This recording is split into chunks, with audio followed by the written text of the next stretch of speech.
Good morning to all. Ninth class. Open your textbook page number 43. रम्य संस्कृतम उपपद विभक्तयः धातवः। अभी ये भी आपके उपपद विभक्ति ही है, लेकिन यह धातुओं की है। इससे पहले आपको जो पार्ट हुआ था वो आपको अव्यय का हुआ था। तो उसमें था आपको कि कौन सा अगर एकाध अव्यय का आप अच्छा सा यूज़ करते हैं, एकाध अव्यय आप सेंटेंस में यूज़ करते हैं, तो उस अव्यय के लिए आपको वह विशिष्ट विभक्ति जो है वह लिखनी पड़ती है। इसके जो 11 अव्यय थे आपको वो आपने देखा है। अभी आपको उसी तरह से देखना है धातुओं का, कि अगर कुछ धातु ऐसे पर्टिकुलर धातु है कि जिनका वाक्य में अगर आप यूज़ करते हैं तो उसके लिए भी आपको एक फिक्स विभक्ति दी हुई है। देखो, ये गमगच्छ धातु, ये बहुत इम्पोर्टेंट है और हर जगह यह धातु आपके काम आता है। देखिए, गम का मतलब होता है जाना, गमगच्छ, गच्छति, गच्छत, गच्छन्ति। कौन सी है? द्वितीया। अभी द्वितीया किसकी करना है? जिस स्थान को आपको जाना है उसकी द्वितीया। ये यहाँ रेड में दिए वाले जो शब्द है वो आपके आंसर है, याद रहे।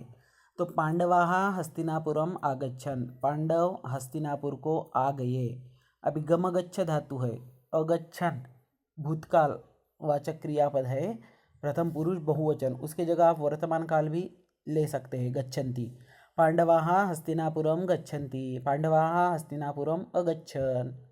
तो इस तरह से, तो जिस स्थान को आपको जाना है उसकी द्वितीया करनी है।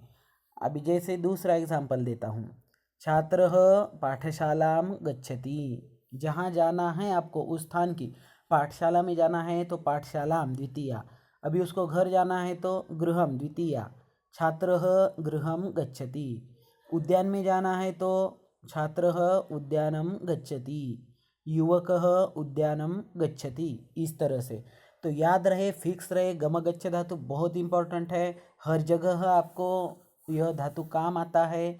तो जब इस धातु का आप यूज़ करते हैं तो जिस स्थान को आपको जाना है या कोई उस स्थान को जा रहा है ऐसा अगर बोलना है तो आपको उस स्थानवाचक शब्द की द्वितीया करनी है, जैसे यहाँ हस्तिनापुरम की है। नेक्स्ट, कुप, चतुर्थी। माता शिशवे कदापि न कुप्येत। अब ये चतुर्थी के जो धातु है वो ये 4 धातु ये हैं, याद रहे। तो इसमें पहला है कुप, कुप यानी कि गुस्सा करना, और दूसरा है उसके नीचे का क्रुद्ध, उसका भी मीनिंग वही होता है, चतुर्थी गुस्सा करना।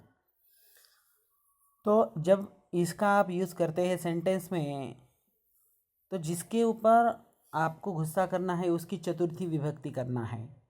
तो देखिए, स्वामिनी भृत्याय क्रुध्यति, स्वामिनी यानी कि रानी नौकर के ऊपर गुस्सा करती है, तो स्वामिनी भृत्याय क्रुध्यति, क्रुद्ध धातु चतुर्थी। और ऊपर का सेंटेंस देखिए, अभी माता शिशवे कदापि न कुप्येत, माँ ने बच्चे के ऊपर कभी भी गुस्सा नहीं करना चाहिए। अगर करना है, गुस्सा करती है तो भी चतुर्थी करनी है, और गुस्सा नहीं करती है तो भी चतुर्थी करनी है, क्योंकि जब ये कुप और कृत दोनों धातु का आप सेंटेंस में यूज़ कर रहे हो तो आपको चतुर्थी ही 100% करना है।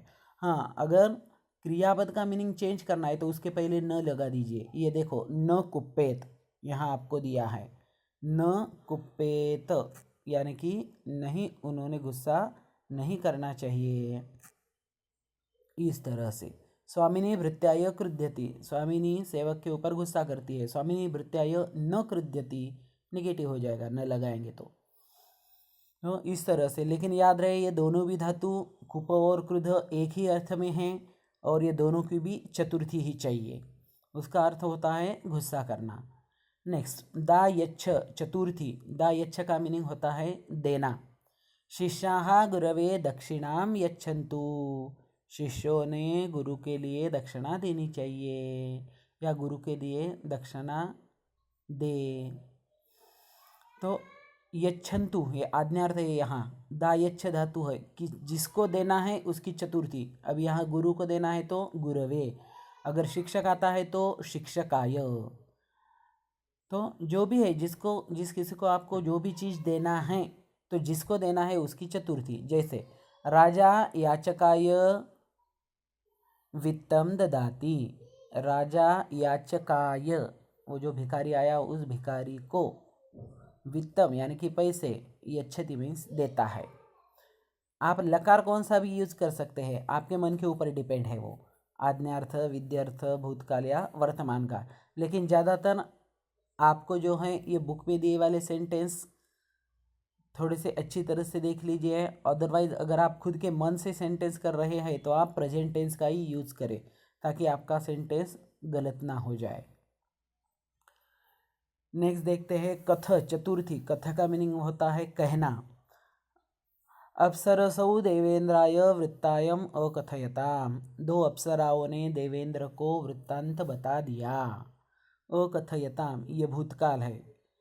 अभी वर्तमान काल का भी आप कौन सा भी यूज कर सकते हैं। जिस किसी को अगर आप कौन सी बात बता रहे हो तो जिसको बता रहे हैं उसकी चतुर्थी। जैसे शिक्षक छात्राय उत्तरम कथयति, शिक्षक छात्रों के लिए उत्तर कहता है। पिता पुत्राय कथाम कथयति, पिता पुत्र के लिए एक स्टोरी बताता है, तो पुत्राय।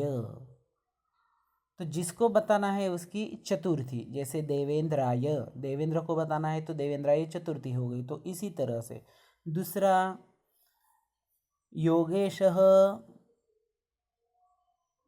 सेवकाय वित्तम वित्त विषये कथयति, वित्त के यानी कि पैसे के बारे में उसको कुछ बोलता है। जिसको बोलना है उसकी चतुर्थी। सेवकाय, सेवक को बोलना है सेवकाय, देव को बोलना है देवाय, माला को बोलना है मालायै। तो इस तरह से चतुर्थी करना है, आपको याद रहे।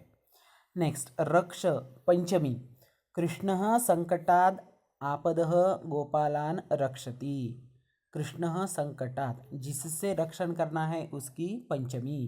कृष्णः संकटाद गोपालान रक्षति, कृष्ण संकट से गोपालों का रक्षण करता है।